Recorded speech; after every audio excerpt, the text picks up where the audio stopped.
중국이 3년 만에 제로 코로나 정책을 풀면서 14억 중국인들이 들썩이고 있습니다.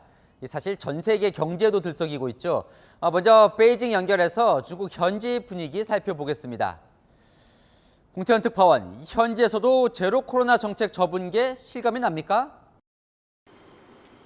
네, 이곳 베이징 식당가를 점심시간에 직접 둘러봤습니다. 봉쇄 이전 수준은 아니지만 식당들은 영업을 다시 재개했고 외식을 나온 시민들을 많이 만날 수 있었습니다. 所以说整体上我当然是很欢迎放开，因为我过去2个月被封了大概有5次。 식당 입구마다 음성 증명서를 확인하려는 스캐너는 여전히 붙어 있었습니다. 3년 가까이 이어졌던 고강도 방역에 벗어나 위드 코로나의 길로 나섰지만 여전히 48시간 음성 증명서를 요구하는 식당도 일부 있어 혼란이 빚어졌습니다. 困惑的一点就是，毕竟它没有完全放开，它有的地方还是要求那个核酸，然后。 자, 이 중국인 입장에서 이 생활하는 데 있어서 가장 바뀌는 게 뭡니까? 마음대로 여행도 가고 할 수 있는 건가요? 제로 코로나 기간 지역 간 이동이 까다로웠는데 이 부분이 해제된 겁니다. 일부 지방에선 내년 초 춘제를 고향에서 보내라고 권고까지 하고 있어 중국인들은 3년 만에 귀향할 꿈에 부풀어 있습니다.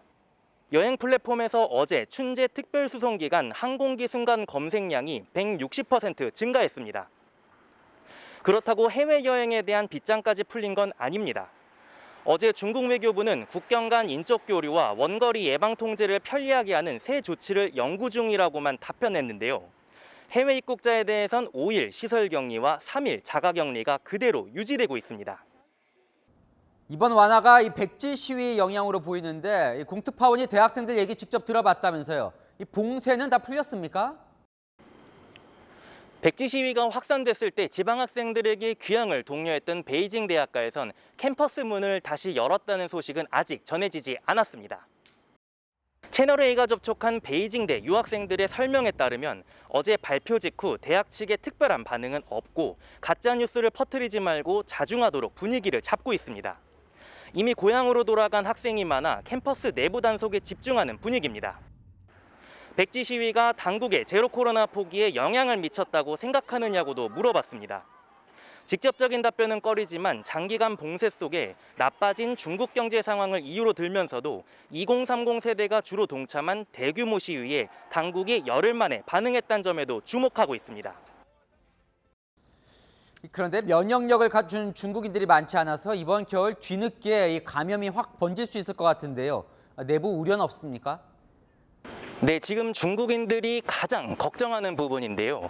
감기약과 자가키트를 사재기하기 위해 베이징의 약국들 앞에는 긴 줄이 이어졌습니다. 방역을 완화하면서 백신 추가 도입과 의료 서비스 등을 위한 준비를 마치지 않았기 때문인데요. 외신에선 보건체계가 붕괴한다면 이번 겨울 코로나 사망자가 100만 명에 달할 수 있다는 암울한 전망도 나왔습니다. 방역과 경제 회복 두 마리 토끼를 동시에 잡아야 하는 시진핑 집권 3기가 본격 시험대에 올랐습니다. 지금까지 베이징에서 채널A 뉴스 공태현입니다.